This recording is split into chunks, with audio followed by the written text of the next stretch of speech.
Hey, it's Howard and Kelly from the Mr. Food Test Kitchen. And instead of cooking up a storm in our kitchen, today we're exploring Star Wars Galaxy's Edge, Disney's newest land here in Florida. Yesterday, we got to pilot the Millennium Falcon and hang with some other visitors on Batuu. We'd like to see your identification. I think we're gonna be leaving right now. Today's first stop was Savvy's workshop, where we made our very own lightsabers. After choosing a theme and assembling them, we brought them to life through the power of kyber crystals. Let me tell you, it was the coolest thing ever.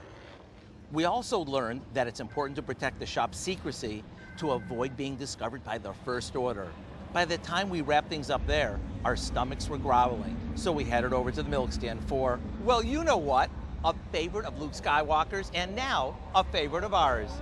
It's none other than the iconic blue milk.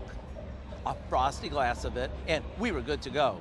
To get our recipe for blue milk, which is out of this world, along with some cookies that we think pair perfectly with it, simply visit our website.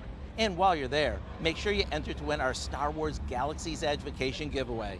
I'm Howard with Kelly from the Mr. Food Test Kitchen, where today we found a Jedi way for you to say, ooh, it's so good. Ready? Yep. Let's get going. All right.